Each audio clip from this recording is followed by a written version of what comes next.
안녕하세요, 김누스입니다. 이번 영상에서는 레노버 P11의 순정 키보드 케이스에 대해서 리뷰해 볼까 합니다. 개인적인 의견도 많이 있으니 참고 용도로 들어주시기 바랍니다. 상자에 스탠드 커버와 키보드 이렇게 두 개가 들어있습니다. 스탠드 커버 한쪽에 레노버 로고가 있고요. 중앙부 기준 뻑뻑한 힌지로 되어 있습니다. 그래서 킥스탠드 용도로 쓸 수 있습니다. 내측 한쪽엔 시리얼 넘버가 있습니다. 내측의 소재는 키보드와 마찬가지로 약간 고무 느낌이 나는 플라스틱이고요. 미끄럽지 않아 좋습니다. 키감은 생각보다 나쁘지 않습니다. 자판 배열과 펑션 키 관련해서는 뒤쪽에 좀 더 상세히 알아보겠습니다. 장착 후 태블릿 화면과 공간 확보를 해주는 고무도 잘 되어 있습니다. 뒷면은 커버 케이스와 마찬가지로 패브릭 재질로 되어 있어서 미끄럽지 않고 따뜻한 느낌입니다.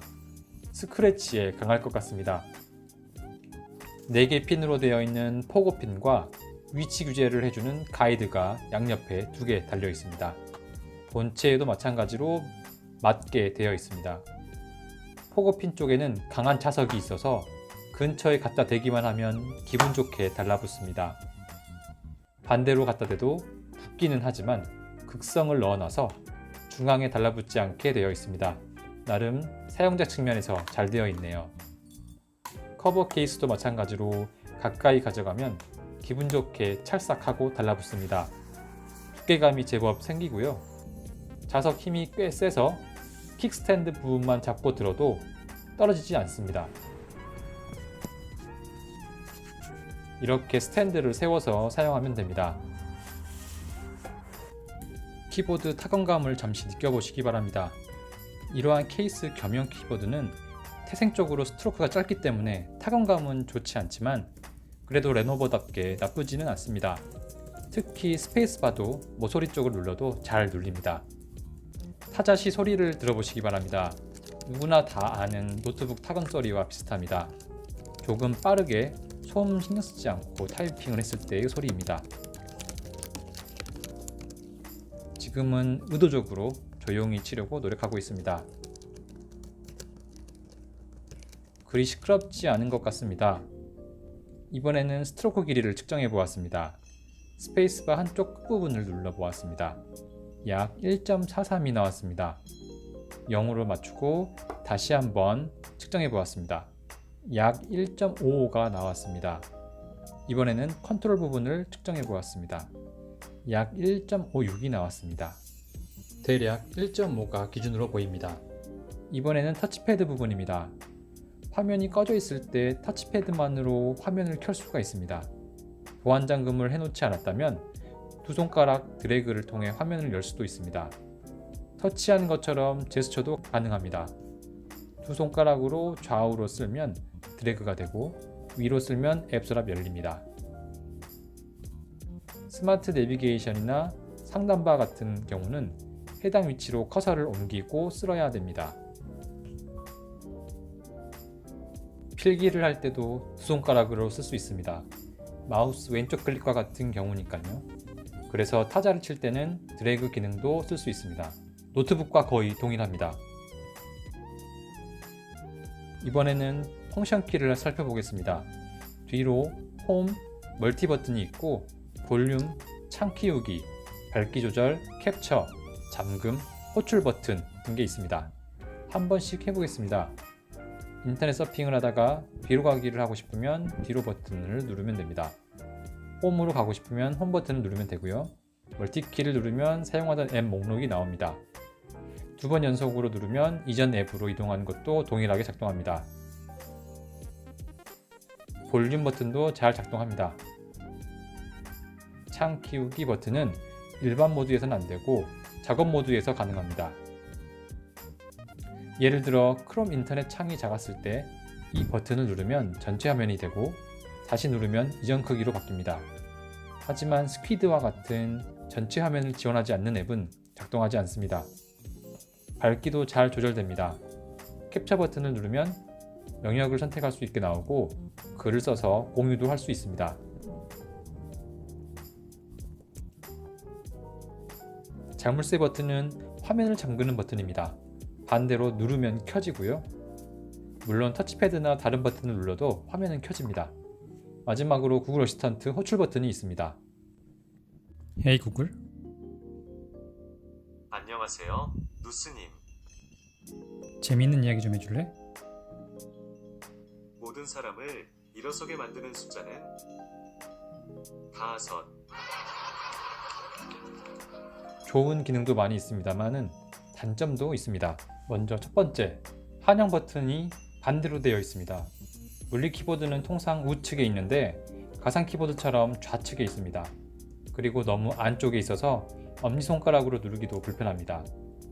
Alt 위치에 한양키가 있었으면 그나마 괜찮았을 것 같습니다. 엔터 사이즈도 작지만 쓸만하고 방향키도 쓸만합니다. Alt키나 컨트롤키도 나름 괜찮습니다. X와 Alt가 같은 선상에 있어서 약간 아쉽긴 합니다. 두 번째 단점입니다. 타자를 열심히 치다 보면 나도 모르게 터치패드에 손바닥이 닿게 되고 그러면서 커서가 자기 맘대로 옮겨질 때가 있습니다. 한번 영상을 보시죠. 물론 익숙해지면 괜찮겠지만 터치패드를 꺼놓는 기능이 있었으면 좋았을 텐데 없어서 아쉽습니다.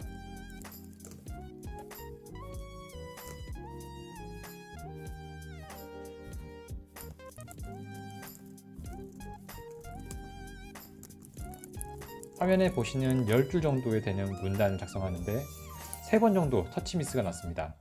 저랑은 좀 안 맞네요.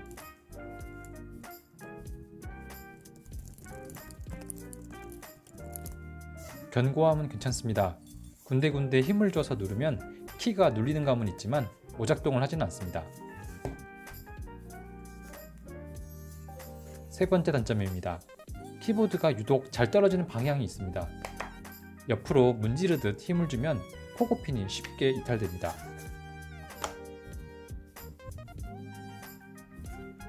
네 번째입니다. 평평한 곳에 뒀을 때 힌지축 기준으로 덜컹거린다는 점입니다. 평소에는 괜찮을 것 같지만 필기를 할 때면 약간 흔들릴 수 있습니다. 물론 노트 20의 카톡티로 인한 흔들림보다는 낫습니다. 다섯 번째입니다. 킥스탠드를 열 때 옆부분을 벌리다 보면 커버 케이스 전체가 떨어지는 경우가 가끔 있습니다. 물론 하단부만 벌리거나 위쪽을 잡은 채로 벌리면 괜찮습니다. 적응하면 괜찮을 것 같은 문제입니다. 여섯 번째입니다. 키보드로 인한 문제인지는 잘 모르겠지만 유독 키보드를 끼웠을 때 멈추는 현상이 잦았습니다. 전원 버튼을 눌러도 작동하지 않는 경우가 생깁니다. 그렇게 3분 정도 뒤에 다시 전원 버튼을 누르다 보면 레노버 화면과 같이 재부팅이 됩니다. 키보드 재부팅 이슈가 있는 것으로 보입니다. 참고로 커버가 닫혀 있어도 전원 버튼을 누르면 내부의 화면은 켜집니다. 다행히 볼륨키는 먹지 않습니다. 일곱 번째입니다. 키보드가 있는 상태에서 필기가 불편합니다. 스탠드를 세우거나 최대로 눕히면 팔 부분이 키보드에 닿게 되어 눌리거나 터치패드에 닿을 수 있습니다. 손을 들고 쓰면 악필이 되는 문제가 있고요. 그래서 키보드를 뒤로 접어서 사용하면 눌리는 느낌이 더 커집니다. 위쪽을 사용하면 더 심하고요.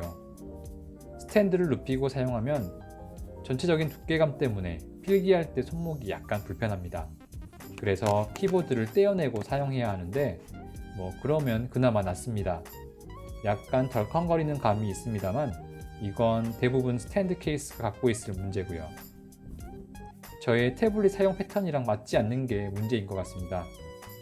저는 주로 인터넷 서핑이나 영상, 이북으로 사용하기에 키보드를 사용할 일이 많지 않습니다. 오히려 짐이 되는 것 같습니다.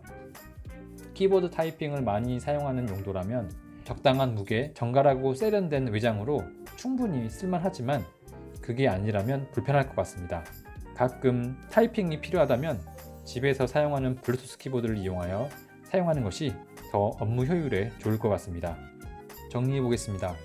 장점은 정갈한 외관, 마감, 타건감 준수, 뒤로 홈 멀티 버튼이 있음, 다양한 펑션키, 터치패드 사용 가능, 별도 충전이 필요 없음.